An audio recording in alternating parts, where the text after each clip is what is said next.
Revisão da vida toda. Tem novidades sobre esse assunto? Afinal, tem muita gente perguntando, tem aposentado que pode receber essa bolada de dinheiro da revisão da vida toda. Tem novidades? Nesse vídeo, você vai saber todos os detalhes da revisão da vida toda. Eu vou explicar aqui quem tem direito à revisão da vida toda, quando cabe, então, quando é que cabe a revisão da vida toda, quem é que pode pedir, tem que esperar, como funciona tudo isso e alguns detalhes importantíssimos que você vai ver nesse vídeo de hoje, que é a revisão da vida toda. Afinal, é um tema polêmico, aconteceu no STF, o Alexandre de Moraes passou a bola, e será que agora você vai ter esse direito? Olha só, eu vou trazer aqui as respostas da revisão da vida toda para você. Vai passar uma sequência de imagens aí na tela e você vai acompanhando, eu vou ler todos esses detalhes para você e vai valer a pena você acompanhar esse vídeo. E se você gostar, se inscreve nesse canal, porque aqui você sabe dos seus direitos e quem sabe dos seus direitos ganha mais dinheiro através das informações. Então vamos ao vídeo.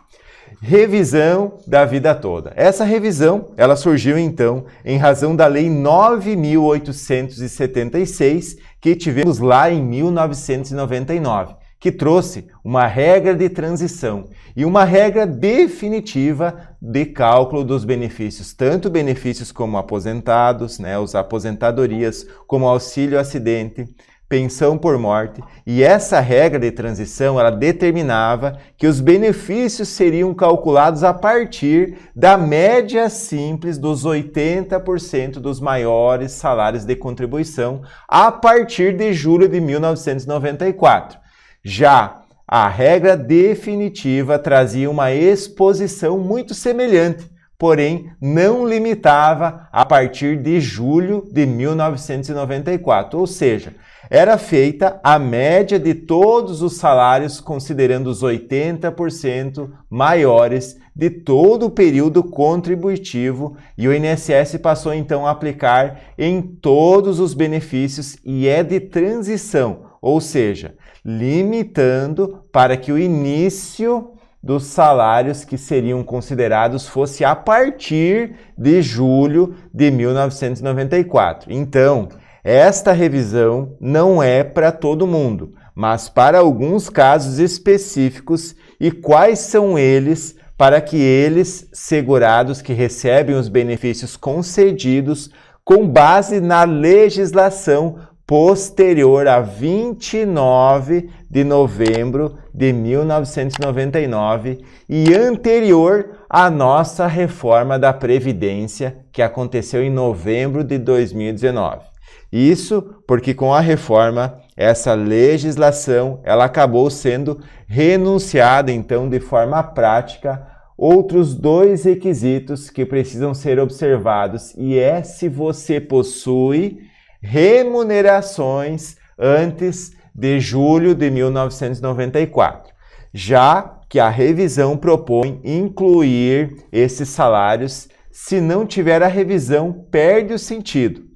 E além disso, é preciso se atentar à data em que o benefício foi concedido, pois existe um decadencial que só permite que a revisão seja solicitada em até 10 anos da data do recebimento do benefício, do primeiro benefício.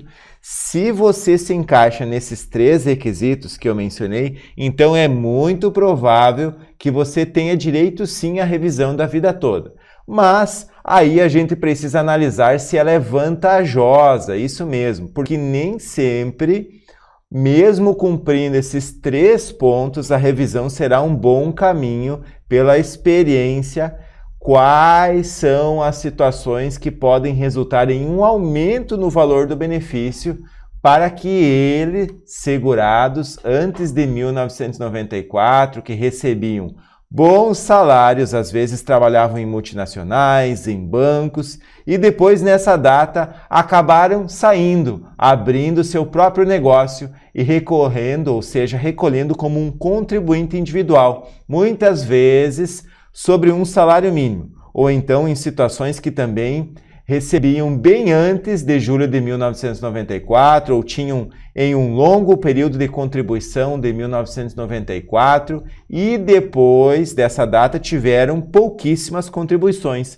Muito provavelmente ainda, nesses casos, o segurado que se aposente por idade e se a gente considera a regra antiga, tem a aplicação do divisor mínimo e acaba transformando a grande maioria das aposentadorias em um salário mínimo.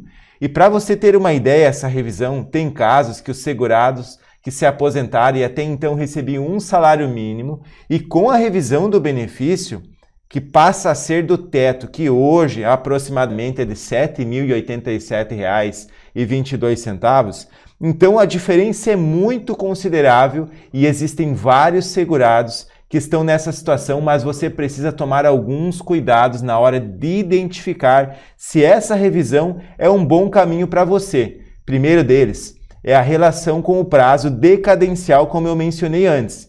E você não pode analisar de acordo com a data de concessão do seu benefício aqui aparecer na data de concessão que você recebe do INSS, que vai ser levado em conta para identificar a data inicial dessa contagem do prazo de 10 anos, é a data que você recebeu efetivamente o benefício, ou seja, o primeiro benefício. Além disso, já tem um pedido de aposentadoria em andamento que ainda pode se beneficiar da revisão da vida toda, até mesmo aqueles segurados que já se aposentaram, inclusive, por uma regra de transição, ou seja, uma regra nova trazida pela reforma da Previdência, mas lá na data da reforma tinham um direito adquirido, ou seja, poderiam se aposentar com as regras antigas e agora com a revisão da vida toda, os cálculos acabaram ficando bem diferentes. É importante mencionar que essa revisão ela não é apenas para as aposentadorias, que existem outros benefícios que podem se beneficiar e muito com essa alteração da regra de cálculo. Um exemplo dos benefícios que podem ser solicitados, a revisão da vida toda, a pensão por morte, a aposentadoria por invalidez, o auxílio doença, o auxílio acidente, e quando falamos em auxílio acidente tem um impacto imenso lá na frente quando o segurado for se aposentar e as demais aposentadorias existe uma gama imensa de benefícios que essa revisão pode beneficiar. Um outro ponto extremamente importante é com relação à realização dos cálculos que precisam ser feitos por um advogado especialista que tenha experiência em cálculos previdenciários. E no processo de revisão da vida toda, como um todo, em que pese esse julgamento tenha acontecido já, que faz tempo que é possível fazer esse pedido. Só estava aguardando o julgamento do STF para ter certeza. Nos cálculos existem vários documentos que precisam ser analisados. Não só no que está na carta, mas é de olerites, contra-cheques ou qualquer outro documento que possam trazer valores de remuneração da data especial. E se estamos falando de um contribuinte individual que muitas vezes fazia o recolhimento através de GPS e esses valores e períodos também acabaram aparecendo, ou acabaram não aparecendo no CNIS, no CNS, porque é um documento do INSS. Por isso, este é o momento de procurar um advogado previdenciário que esteja preparado para fazer esse pedido na justiça e garantir um menor, ou seja, o melhor benefício que você tem direito. E nós ainda estamos fazendo uma maratona para essa revisão da vida toda. E esse vídeo, você está sabendo os detalhes da revisão da vida toda, eu não quero que você perca o direito. Então, se você ficar com alguma dúvida sobre a revisão da vida toda, bota o seu comentário aqui, ajuda a compartilhar, porque aqui tem todas as informações da revisão da vida toda. Um grande abraço aqui do João, da João Financeira, para você.